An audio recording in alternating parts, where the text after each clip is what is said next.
கர்த்தருக்குள் பிரியமான சகோதர சகோதரிகளே, மீண்டுமாக உங்களை சந்திப்பதிலே நான் மகிழ்ச்சி அடைகிறேன். கடந்த நாட்களிலெல்லாம் நம்மை கண்மணி போல காத்த கர்த்தர் இத்தனை ஆண்டு காலமாக நம்மை தாயை விட அதிகமாக நேசித்து, நம்முடைய தகப்பனை விட அதிகமாக நேசித்து நம்மை ஆதரித்து வந்த அன்பின் கர்த்தர் அவருடைய கிருபையினாலே மீண்டுமாக அவருடைய சமூகத்திலே வந்து நாம் நிற்கிறோம். இந்த வேளையிலே சகோதரன் கண்ணன், பிரைஸ் தி லார்ட், உங்களுக்கு ஏதாவது சந்தேகங்கள் கேள்விகள் இருக்கிறது சொல்லுங்கள். நம்ம புத்தாண்டுல நிறைய பேர் உறுதிமொழி எடுப்பாங்க வைராகிய வாஞ்சையோட. சரி, நான் இந்த பழக்கத்தை இருந்து விடுவேன், இனிமேல் இந்த மாதிரி கெட்ட பழக்கம் செய்ய மாட்டேன், நல்ல வழியில ஜீவிக்கணும்னு. சரி, அதுபோல இந்த வருடமும் நான் வந்து கிறிஸ்துவுக்கு பிரியமான ஒரு ஜீவன் எப்படி ஜீவிக்கணும், ஜீவிக்கணும் நான் விரும்புறேன். எப்படி ஜீவிக்கணும் அப்படின்னு நீங்க கொஞ்சம் விளக்கம் எனக்கு சொல்லணும். இந்த பாருங்க, ஒவ்வொரு வருடம் பிறக்கிற பொழுது எல்லாருமே தேவ சமூகத்தில் இருக்க வேண்டும் என்று விரும்புவார்கள். அதாவது அந்த 12 மணி அடிச்ச உடனே மறு வருடம் பிறக்கிறது, அப்பொழுது நாம் தேவனுடைய சமூகத்தில் இருக்க வேண்டும் அப்படின்னு விரும்பிதான் எல்லாருமே புத்தாண்டு தினத்தன்று, அதாவது டிசம்பர் 31 இரவிலே எல்லா ஆலயங்களிலுமே அன்றைக்கு பிரார்த்தனைகள் நடக்கும், சர்வீசஸ். வருஷத்துல அன்னைக்கு மட்டும் சர்ச்சுக்கு போறவனும் இருப்பான், வேற நாளைக்கெல்லாம் போகவே மாட்டான், அன்னைக்கு மட்டும் சர்ச்சுக்கு போறவனும் இருப்பான். ஆக புத்தாண்டு என்று சொன்னால் எல்லாருமே கர்த்தருடைய சமூகத்தில் இருக்கணும் அப்படின்னு வாஞ்சிப்பாங்க. அது மாத்திரமல்ல, வருகிற புதிய வருடத்தில் போன வருஷத்தை போல இருக்கக்கூடாது, நான் கர்த்தருக்காக வைராக்கிய வாஞ்சியாக ஜீவிக்க வேண்டும், வைக்க வேண்டும் என்றெல்லாம் வாஞ்சிப்பார்கள் உங்களை போல. அது மாத்திரமல்ல, நான் they will take some decisions. அதுதான் சொன்னேன், நான் இப்படி வாழணும் அப்படி வாழணும்னு. இதை பற்றி நம்முடைய தமிழர்கள் சொல்லும் பொழுது சுடுகாட்டு வைராக்கியம்னு சொல்லுவாங்க. இந்த சுடுகாட்டு வைராக்கியமும் இந்த புத்தாண்டு வைராக்கியமும் ஒன்றுதான். அப்படி என்றால் என்னன்னு கேக்குறீங்களா? சுடுகாட்டு வைராக்கியம்னா என்னன்னு கேக்குறீங்களா? பிரசங்கி 7வது அதிகாரத்துல 2வது வசனத்தை வாசிங்க. பிரசங்கி 7வது அதிகாரம் 2வது வசனம்.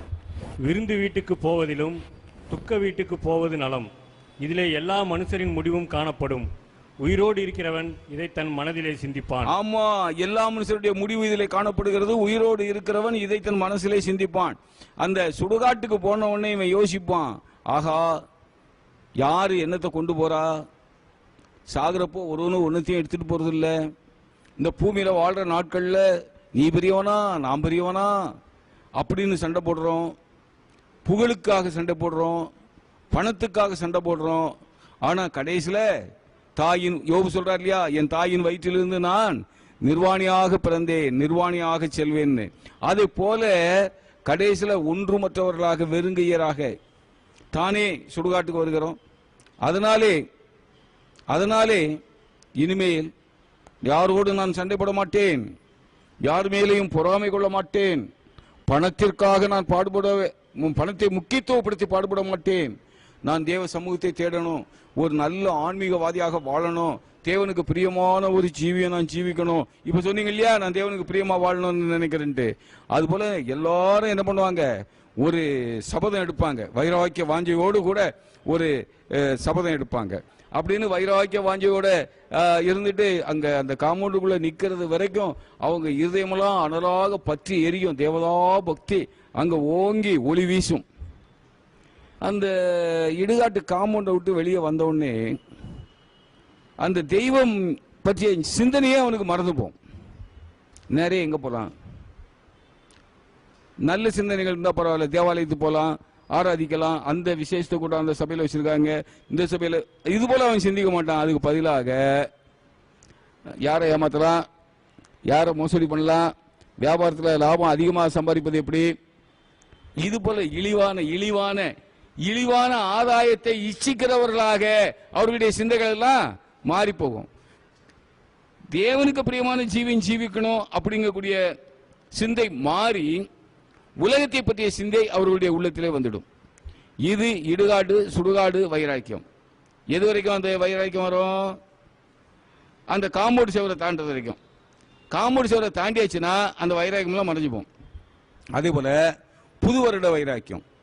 போன வருஷம்தான் நான் அப்படி கெட்டு போனேன், பொல்லாத சிநேகிதத்தால கெட்டு போனேன், அவனால கெட்டேன், இவனால கெட்டேன்னு சொல்ல மாட்டேன். அவனால கெட்டேன், இவனால கெட்டேன். நான் இந்த வருஷமாவது துன்மார்க்கர்களோடு சிநேகிதம் வைக்க கூடாது, நல்ல மனுஷர்களோடு சிநேகிதம் வைக்கணும், தவறாம ஆலயத்துக்கு போகணும், ஆண்டவரை ஆராதிக்கணும், நான் ஆண்டவருக்கு பிரியமான ஜீவிக்கணும்னு சொல்லி வைராக்கியத்தோடு ஒரு முடிவு எடுப்பான். எத்தனை மணிக்கு? 12 மணிக்கு. இந்த வைராக்கிய முடிவு எது வரைக்கும் வருங்கிறீங்க? ஏறத்தாழ 1 மணி 1:30 மணிக்குள்ள சர்வீஸ் முடிச்சிடும். சர்வீஸ் முடிஞ்ச உடனே சில சபைகள் ஒருவேளை விடிய கூட இருக்கலாம், நான் நம்முடைய சபையை பேஸ் பண்ணி சொல்றேன். 1:30க்குள்ள சர்வீஸ் முடிஞ்சிடும். இந்த ஸ்நாக்ஸ் சாப்பிட்டுக்கிட்டு இருக்கிறப்போவே, சர்வீஸ் முடிச்சோடனே எல்லாருக்கும் ஸ்நாக்ஸ் காப்பிலாம் தருவாங்கல்ல, அதை இவன் சாப்பிட்டுக்கிட்டு இருக்கிறப்போவே இந்த வருஷத்துல என்ன வியாபாரம் பண்ணா பணம் அதிகம் கிடைக்கும்? ரியல் எஸ்டேட் நடத்தலாமா, சீட்டு கம்பெனி ஆரம்பிக்கலாமா? அதனால இந்த இடுகாட்டு வைராக்கியம், சுடுகாட்டு வைராக்கியம், இந்த புத்தாண்டு வைராக்கியம், பிறந்த நாள் வைராக்கியம், பிறந்த நாளுக்கும் உண்டு பிறந்த நாள் வைராக்கியம், இதுவெல்லாம் யூஸ்லெஸ் வைராக்கியங்கள். இதெல்லாம் நிலைத்து நிற்காது. ஆனாலும் கூட நான் உங்களை நம்புறேன், என்னுடைய அருமையான சகோதரன் லவானீர். அதனால உங்களுடைய வைராக்கியத்தை நான் வாழ்த்துகிறேன். இந்த புதிய வருடத்திலே நீர் கர்த்தருக்கு பிரியமான ஜீவிப்பதற்குண்டான ஒரு சில வழிமுறைகளை நான் சொல்லுகிறேன். இந்த யோவானுடைய 3வது நிருபத்தை பார்த்தீங்கன்னா, யோவானுடைய 3வது நிருபம் 2வது வசனம் எப்படி ஆரம்பிக்குதுன்னு பாருங்க. யோவான் 3வது நிருபம் 2வது வசனம், பிரியமானவனே. பிரியமானவனே, பிரியமானவனே. இந்த யோவானுடைய அப்போஸ்தலனாகிய யோவான் ஆண்டவருக்கு மிகவும் அன்பான சீஷன். அன்பான சீஷன்னா என்ன அர்த்தம்? பிரியமான ஒரு சீஷன். அவருக்கு ஈவன் ஒரு சீஷன். யாரு? காய்வு, உத்தம குமாரனாகிய காய்வு, பிரியமான காய்வு, பிரியமான காய்வு. இந்த பிரியமான காய்வு அப்போ பிரியமாக இருப்பது எப்படி? எபிரேயர் நிருபம் 11வது அதிகாரம் 6வது வசனம். எபிரேயர் 11வது அதிகாரம் 6வது வசனம், விசுவாசம் இல்லாமல் தேவனுக்கு பிரியமாய் இருப்பது கூடாத காரியம். விசுவாசம் இல்லாமல் தேவனுக்கு பிரியமாய் இருப்பது கூடாத காரியம். முதலாவதாக ஒரு மனிதன் தேவனை விசுவாசிக்க வேண்டும். விசுவாசம் செத்த விசுவாசமாக இருக்கக்கூடாது. ஏனென்றால் தேவன் ஒருவர் உண்டு என்று பிசாசுகளும் விசுவாசித்து நடுங்குகின்றன. சும்மா மொட்டையா நான் ஆண்டவரை விசுவாசிக்கிறேன், ஆமா ஆமா இயேசுநாதர் தெய்வம் தான், இயேசுநாதர் தான் உண்மையான கடவுள், ஆமா அப்படின்னு சொல்றதுல நோ யூஸ். அதை பிசாசுகளும் அறிக்கை செய்கிறது. அப்போ உண்மையான விசுவாசம் என்பது என்ன? உண்மையான விசுவாசம் என்பது என்ன? மேலே உள்ள 5வது வசனத்தை வாசியுங்கள். எபிரேயர் 11வது அதிகாரம் 5வது வசனம், விசுவாசத்தினாலே ஏனோக்கு மரணத்தை காணாதபடிக்கு எடுத்துக்கொள்ளப்பட்டான். தேவன் அவனை எடுத்துக்கொண்டபடினாலே அவன் காணப்படாமற் போனான். அவன் தேவனுக்கு பிரியமானவன் என்று அவன் எடுத்துக்கொள்ளப்படுவதற்கு முன்னமே சாட்சி பெற்றான். அப்போ விசுவாசம் இருக்கும் என்றால், நம் உள்ளத்திலே விசுவாசம் இருக்கும் என்றால் நாம் தேவனுக்கு பிரியமானவர்களாக இருப்போம். என்ன விசுவாசம்? எப்படி விசுவாசம்? முதலாவதாக ஒரு தன்னைத்தானே உணர வேண்டும், தன்னைத்தானே சோதித்தறிய வேண்டும். உன்னையே நீ எண்ணி பாரு. நம்மை நாம் பார்க்காமல் நாம் மற்றவர்களை பார்ப்பதிலே எந்த விதமான பிரயோஜனமும் இல்லை. நான் யார்? நான் யார்? என்னுடைய இருதயம் எப்படிப்பட்டது? இருதயத்திலே சுத்தமுள்ளவர்கள் பாக்கியவான்கள், அவர்கள் தேவனை தரிசிப்பார்கள். என்னுடைய இருதயம் சுத்தமாக இருக்கிறதா? என்னுடைய இருதயம் சுத்தமாக இருக்கிறதா? ஆகாத சிந்தனை அனைத்தும் பாவம். இருதயத்திலே அசுத்தமான சிந்தனைகள் இருந்தால் அது பாவம். நம்மை நாம் ஆராய்ந்து பார்க்க வேண்டும். நம்முடைய இருதயம் எப்படி இருக்கிறது? என் பாவங்களற நான் சுத்தமானேன் என்று சொல்லத்தக்க ஒரு மனிதனும் உலகத்தில் இல்லை. பாவத்திற்கு தண்டனை உண்டு. நம்முடைய இதயத்திலே சுத்தம் இல்லை. நாம் பாவங்களை செய்கிறோம், அநியாயமாக நடக்கிறோம், அசுத்தமானவைகளை சிந்திக்கிறோம், தேவனுக்கு பிரியமில்லாத காரியங்களை நாம் செய்கிறோம். இதையெல்லாம் நாம் உணர்ந்து பார்ப்பதுண்டா? சும்மா விசுவாசம்னு சொன்னோடனே ஏசுநாதர் சொல்ல மாட்டாங்க, ஏசப்பா ஏசப்பா. அவர் உன்னை ஏசுவாரப்பா? நீ சும்மா மொட்டையா என்ன மொட்டையா உணர்வற்ற ஜென்மமா அந்த உள்ளத்துல எந்த விதமான உணர்வும் இல்லாம மொட்டையா ஏசப்ப ஏசப்ப அப்படின்னு அவர் உன்னை ஏசத்தான் செய்வார்.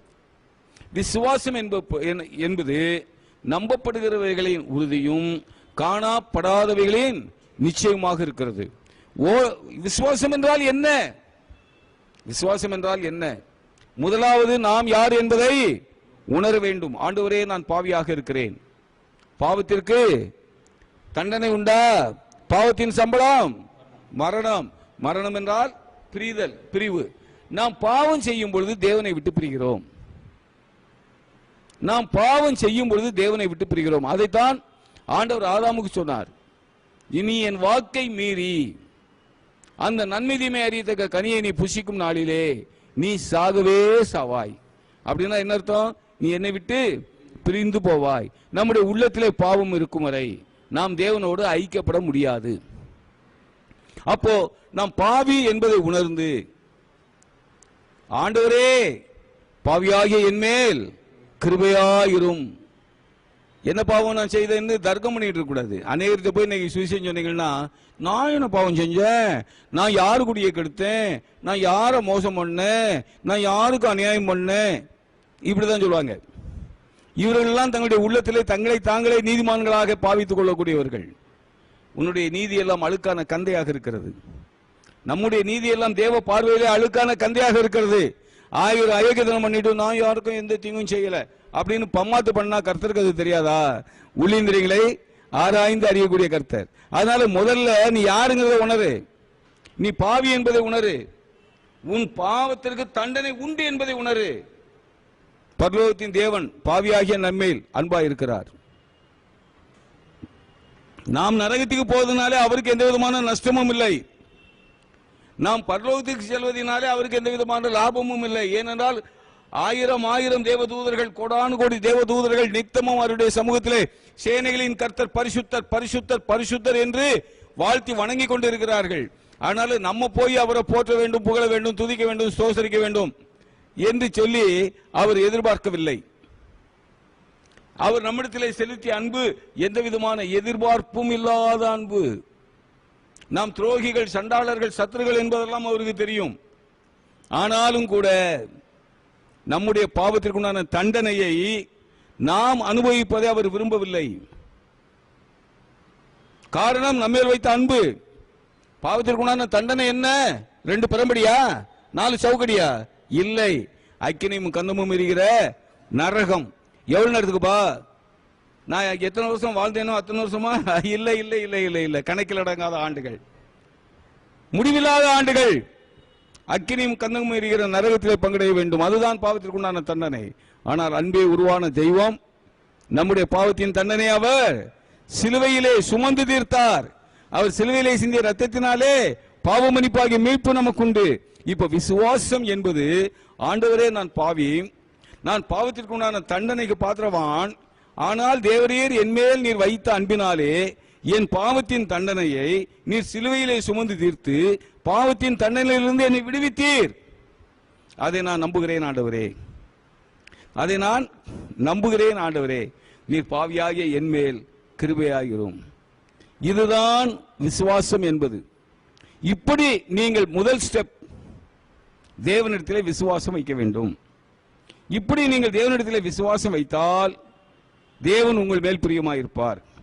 விசுவாசம் இல்லாமல் தேவனுக்கு பிரியமாக இருப்பது கூடாத காரியம். ஏனோக்கு தேவனோட சஞ்சரித்தார், ஆனால் அப்படி சஞ்சரித்து எடுத்துக்கொள்ளப்பட்டார். மரணத்தை காணவில்லை, எடுத்துக்கொள்ளப்பட்டார்.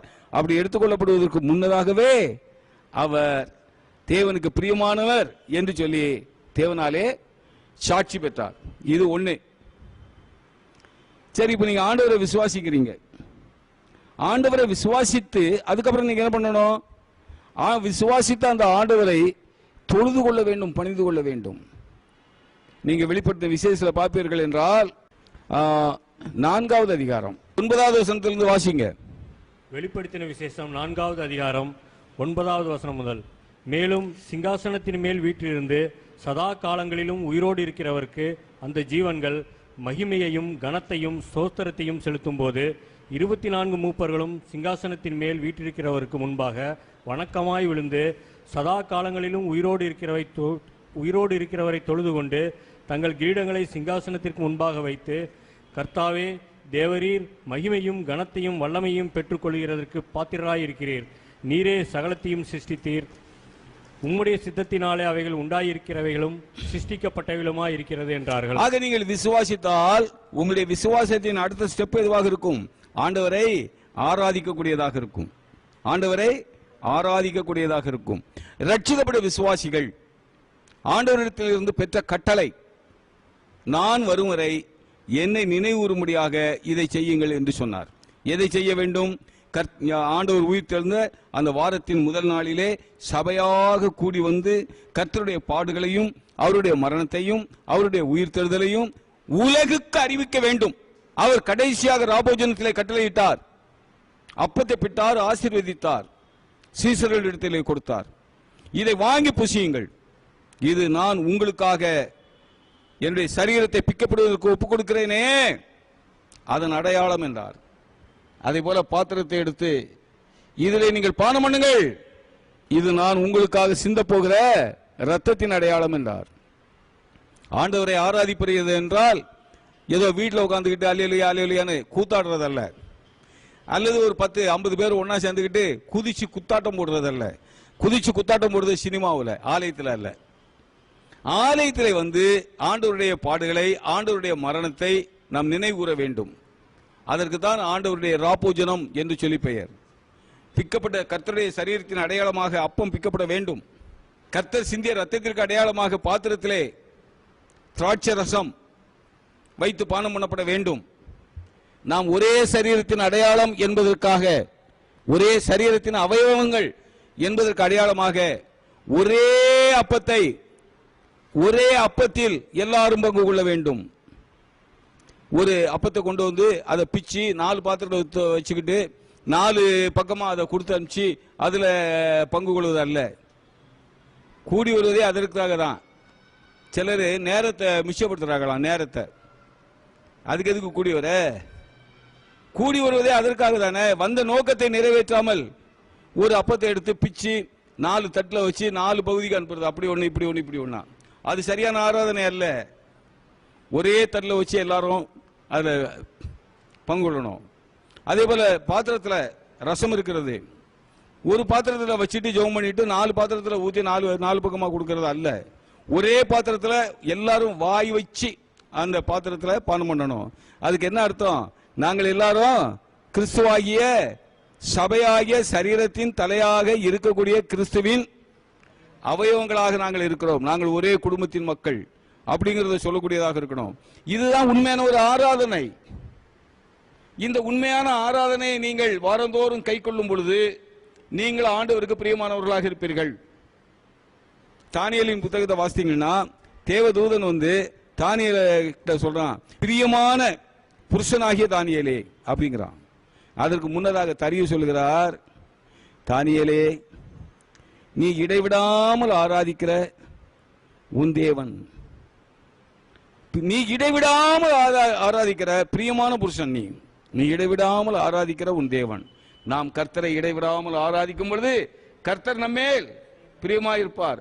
தானியேலை எப்படி பிரியமான புருஷனாகிய தானியேலே என்று கூப்பிட்டாரோ அதே போல நம்மையும் பெயர் சொல்லி பிரியமான புருஷனாகிய சுப்பிரமணியா, பிரியமான புருஷனாகிய கண்ணா, பிரியமான புருஷனாகிய சாமிநாதா என்று நம்முடைய பெயர் சொல்லி அழைப்பார். சீனிவாசன் கர்த்தருக்கு பிரியமான புருஷனாக இருக்க வேண்டும் என்றால் சீனிவாசன் என்ன பண்ணணும்? கர்த்தரை ஆராதிக்க வேண்டும். ஆராதனை என்பது சும்மா கூத்தடிக்கிறது இல்ல, கொட்டடிக்கிறது இல்ல, ஆடி பாடுறதல்ல. அவருடைய பாடுகளையும் அவருடைய மரணத்தையும் அவருடைய உயிர்த்தெழுதலையும் உலகுக்கு அறிவிக்கும்படியாக சபை கூடி வந்து சபையிலே கர்த்தருடைய ராப்போஜனத்தை ஆசரிக்க வேண்டும். இப்ப எத்தனை பாயிண்ட் உங்களுக்கு சொன்னேன்? 2 பாயிண்ட் தான் சொன்னேன். ஒன்னு, ஆண்டவரை விசுவாசிக்க வேண்டும். இரண்டாவது, ஆண்டவரை விசுவாசித்தவர்களாகிய நாம் ஆண்டவரை ஆராதிக்க வேண்டும். ஏனோக்கு தேவனோடு கூட சஞ்சரித்தார்னு சொன்னேனே, அதுல உங்களுக்கு என்ன ஏதாவது டவுட் இருக்கா? எப்படி சஞ்சரிக்கிறதுனா என்னன்னு கேக்குறீங்களா? ஆண்டவரோடு சஞ்சரித்தான் என்று சொன்னால் அதற்குண்டான அர்த்தத்தை கேளுங்கள். எப்படி ஆண்டவர் சஞ்சரிப்பது? இப்ப ஆண்டவர் மனுஷனாக பூமியில வந்து நம்மளோடு கூட கையை பிடிச்சிக்கிட்டு நடப்பாரா? ஆதாம் ஏதேன் தோட்டத்திலே ஆண்டவரோடு கூட உலாவினார், அதை சஞ்சரித்தார்கள் என்று நாம் சொல்லலாம். ஏனோக்கு அரூபியாகிய தெய்வம் அவரோடு கூட சஞ்சரித்தார். நோவா அரூபியாகிய தெய்வம் அவரோடு கூட சஞ்சரித்தார். நீங்களும் நானும் சஞ்சரிக்க முடியுமா? முடியாதா? ஆண்டவரோடு கூட நம்மால் சஞ்சரிக்க முடியும். இந்த சஞ்சரிப்பது என்றால் என்ன? நீ அதாவது இரவும் பகலும் கர்த்தருடைய வேதத்தில் தியானமாக இருக்கிற மனுஷன் பாக்கியவான். அப்படி இருந்த ஒரு மனிதன் யோசுவா. நீ இரவும் பகலும் கர்த்தருடைய வேதத்திலே நீ தியானமாக இருக்க வேண்டும் என்று கர்த்தரிடத்திலிருந்து கட்டளை பெற்றார். அப்படி இரவும் பகலும் நாம் கர்த்தருடைய வேதத்தில் தியானமாக இருக்கும் பொழுது கர்த்தர் நமக்கு கொடுக்கக்கூடிய வாக்குத்தத்தம். யோசுவாவின் புத்தகம் 1வது அதிகாரத்தை எடுங்கள், 8வது வசனம். யோசுவா 1வது அதிகாரம் 8வது வசனம். இந்த நியாயப்பிரமாண புஸ்தகம் உன் வாயை விட்டு பிரியாதிருப்பதாக. இதில் எழுதியிருக்கிறவைகளின் படியெல்லாம் நீ செய்ய கவனமாய் இருக்கும்படி இரவும் பகலும் அதை தியானித்துக் கொண்டிருப்பாயாக. அப்பொழுது நீ உன் வழியை வாய்க்க பண்ணுவாய். அப்பொழுது புத்திமானாயும் நடந்து கொள்வாய். பாத்தீங்களா? அப்பொழுது புத்திமானாயும் நடந்து கொள்வாய். நீங்க என்ன கேட்டீங்க? ஆண்டவருக்கு நான் பிரியமா இருக்கணும் அப்படின்னீங்க. ஆண்டவருக்கு நீங்க பிரியமா இருக்கணும்னா ஆண்டவருடைய சமூகத்திலே புத்திமானாய் நடந்து கொள்ள வேண்டும். புத்திமானாய் நடந்து கொள்ள வேண்டும் என்றால் என்ன செய்ய வேண்டும்? இரவும் பகலும் கர்த்தருடைய வேதத்திலே நீங்கள் தியானமாக இருக்க வேண்டும். அப்படி இரவும் பகலும் நாம் கர்த்தருடைய வேதத்திலே தியானமாக இருப்போம் என்றால் நாம் கர்த்தரோடு சஞ்சரிக்கிறோம். எப்படி? 5வது வசனம் வாசிங்க. யோசுவா 1வது அதிகாரம் 5வது வசனம். நீ உயிரோடு இருக்கும் நாளெல்லாம் ஒருவனும் உனக்கு முன்பாக எதிர்த்து நிற்பதில்லை. நான் மோசேயோடு இருந்தது போல உன்னோடும் இருப்பேன். நான் உன்னை விட்டு விலகுவதும் இல்லை, உன்னை கைவிடுவதும் இல்லை. நான் மோசேயோடு இருந்தது போல உன்னோடு இருப்பேன். நீ பலங்கொண்டு 6வது வசனம் வாசிங்க. பலங்கொண்டு திடமனதாயிரு. இந்த ஜனத்தின் பிதாக்களுக்கு நான் கொடுப்பேன் என்று ஆணையிட்ட தேசத்தை நீ இவர்களுக்கு பங்கிடுவாய். 9வது வசனத்தை வாசிங்க. நான் உனக்கு கட்டளையிடவில்லையா? பலங்கொண்டு திடமனதாயிரு, திகையாதே, கலங்காதே. நீ போகும் இடமெல்லாம் உன் தேவனாகிய கர்த்தர் உன்னோடு இருக்கிறார் என்றார். இப்ப இதுல என்ன இருக்குது? இரவும் பகலும் கர்த்தருடைய வேதத்திலே நீ தியானமாக இருந்தால் நீ பலங்கொண்டு திடமனதாயிரு, கலங்காதே, பதறாதே. நீ போகும் இடமெல்லாம் உன் தேவனாகிய கர்த்தர் உன்னோடு இருப்பார். போகும் இடமெல்லாம் உன் தேவனுடைய கர்த்தர் உன்னோடு கூட இருக்கிறார் என்றால் அதற்கு என்ன அர்த்தம்? நீ தேவனோடு கூட சஞ்சரிப்பாய். நீ தேவனோடு கூட சஞ்சரிப்பாய். அப்படி நீ போகும் இடமெல்லாம் உன் தேவனாகிய கர்த்தர் உன்னோடு கூட இருக்கிறார் என்றால் நம்முடைய ஆண்டவராகிய இயேசு கிறிஸ்து சொன்னார், நீங்கள் என்ன பேச வேண்டும் என்பதை, நாம் எதை பேசுவோம், எப்படி பேசுவோம் என்று நீ எதை குறித்தும் பயப்படாதே. நீங்கள் என்ன பேச வேண்டும் என்பதை அந்நேரத்திலே ஆவியானவர் உங்களுக்கு அருளுவார். பேசுகிறது நீங்கள் அல்ல, உங்களுடைய பிதாவின் ஆவியானவரே.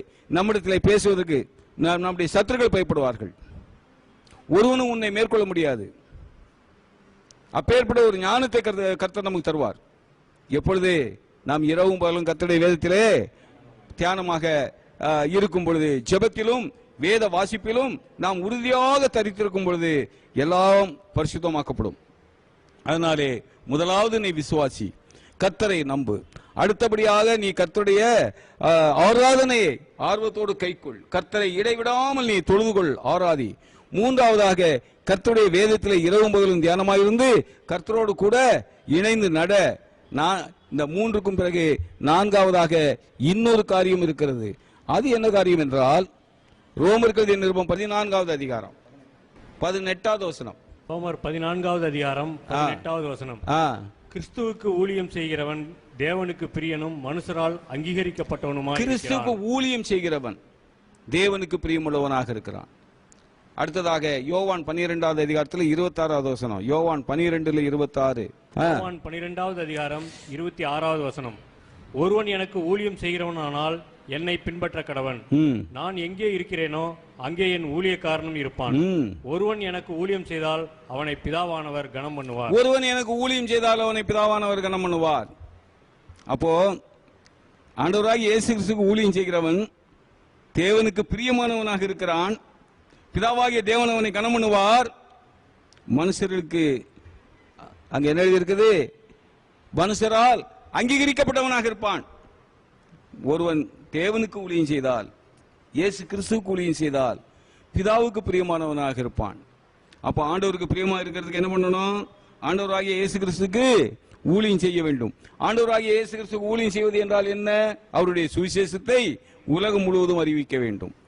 அப்ப நாம் ஆண்டவருக்கு ஊழியம் செய்கிறவர்களாக இருப்போம். பிதாவால் நாம் கனம் பண்ணப்படுவோம். பிதாவால் நாம் கனம் பண்ணப்படுவோம். பிதாவாகிய தேவனுக்கு நாம் பிரியமானவர்களாக இருப்போம். பிரியமான புருஷனாகிய தானியேலே என்று அழைப்பது போல பிரியமான புருஷனாகிய சீனிவாசா என்று கர்த்தர் அழைப்பார். அதிலே எந்த விதமான மாற்று கருத்துக்கும் இடமில்லை. ஆண்டவருக்கு பிரியமான புருஷனாக நாம் இருப்பதற்கு 4 காரியங்களை உங்களுக்கு முன்பாக நான் வைத்தேன். அந்த 4 காரியங்களிலும் நீங்கள் உறுதியாக தரித்திருப்பீர்கள் என்றால், இதை விட ஆண்டவருக்கு பிரியமானவன் என்று சொல்லப்படுவதை விட மிகப்பெரிய சிலாக்கியம் வேறு எதுவும் இல்லை. சர்வ பூமிக்கும் ஆண்டவராகிய கர்த்தர், சர்வ லோகத்திற்கும் அதிபதியாகிய கர்த்தர், சர்வ பூமியையும் நீதியாய் நியாய்ந்திருக்கக்கூடிய கர்த்தர், நாசிலே சுவாசம் உள்ள ஒவ்வொரு மனிதனையும் நியாய்ந்திருக்க போகின்ற கர்த்தர், எல்லாரும் அவருடைய நியாயசனத்திற்கு முன்பாக இந்த உலகத்தின் மனிதர்கள் எல்லாம் மனுமக்கள் எல்லாம் நிற்க வேண்டும். அப்பேற்பட்ட உன்னதமான தேவனுக்கு நாம் பிரியமானவர்களாக இருப்போம் என்றால் அதை விட பெரிய பாக்கியம் உண்டா? அருமையான சகோதர சகோதரர்களே, வருகின்ற நாட்களிலே, இந்த புதிய ஆண்டிலே வருகிற நாட்களிலே கர்த்தருக்கு பிரியமானவர்களாக நீங்கள் ஜீவிக்கவும், கர்த்தருடைய வாயிலிருந்து அந்த சாட்சியை நீங்கள் பெறவும், கர்த்தருக்கு பிரியமான புருஷனே என்கிற சாட்சியை நீங்கள் பெறவும், கர்த்தருக்கு உண்மை உள்ளவர்களாக ஜீவிக்க கர்த்தர் உங்களுக்கு கிருபை செய்ய வேண்டும். முதலாவதாக கர்த்தராகிய இயேசு கிறிஸ்துவை விசுவாசியுங்கள். அப்பொழுது நீங்கள் உங்களுடைய வீட்டாரும் ரட்சிக்கப்படுவீர்கள். இரண்டாவது, அந்த ஆண்டவராகிய இயேசு கிறிஸ்துவை ஆவியோடும் உண்மையோடும் பரிசுத்த அலங்காரத்தோடும் தொழுது கொள்ளுங்கள். மூன்றாவதாக அவர் அருளிய வேதத்தை தியானியுங்கள். இரவும் பகலும் அந்த வேதத்திலே தியானமாயிருங்கள். இரவும் பகலும் ஆண்டவருடைய சமூகத்திலே இடைவிடாமல் ஜெபம் பண்ணுங்கள். நான்காவதாக ஆண்டவருக்கு ஊழியம் செய்யுங்கள். மனிதர்களுக்கு அல்ல, மனுஷர்கள் மெச்சிக்கொள்ளும்படியாக அல்ல. இன்றைக்கு அநேக ஊழியர்கள் அப்படித்தான் நடைபெற்றுக் கொண்டு இருக்கிறது. ஒரு லேபிள், அதுக்கு ஒரு மளிகை கடைக்கு பேர் வைக்கிறா போல அந்த ஊழியத்துக்கு அந்த ஊழியங்கள் இந்த ஊழியங்கள்னு பேசிக்கிடுவானுங்க. அவர்கள் தங்களுடைய வயிற்றுக்கே ஊழியம் செய்கிறார்கள். ரோமர்கள் நிருபத்தில் அப்போஸ்தலனாகிய பவுல் அப்படி எழுதுகிறார். நான் சொல்லல, அவர்கள் தங்களுடைய வயிற்றுக்கே ஊழியம் செய்கிறார்கள். அந்த விதத்தில் வயிற்றுக்கு ஊழியம் செய்கின்றவர்களாக அல்ல. வயிற்றை நினைத்தவன் வாழ மாட்டான்.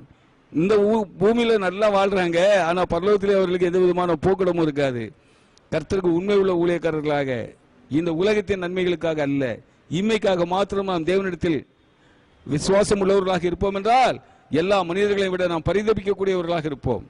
அதனால இம்மைக்காக அல்ல, மறுமைக்காக, பரலோகத்திற்காக, அங்கே நம்முடைய பொக்கிஷங்களை சேர்க்கும்படியாக உண்மை உள்ள ஊழியக்காரர்களாக நாம் இந்த பூமியிலே வாழ வேண்டும்.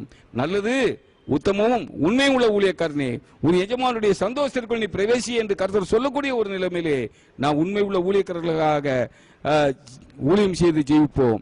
குமாரனுக்கு ஊழியம் செய்கிறவன் பிதாவினாலே கனமனப்படுவான், பிதாவுக்கு பிரியமானவனாக இருப்பான், அவர் பிரியமான புருஷனே என்று நாம் அழைப்பார். கணன் போதுமா? புரிஞ்சுக்கிட்டா? புரிஞ்சு பிரயோஜனம் இல்ல. சொல்லுங்க. விரும்புகிறீர், விருப்பம் இருந்தால் அதிலே செய்கையும் வந்துவிடும், தானாக வந்துவிடும். உங்களுடைய மன விருப்பத்தை கர்த்தர் ஆசீர்வதிப்பாராக.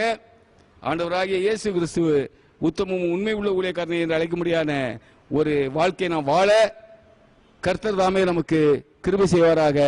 ஆமென்.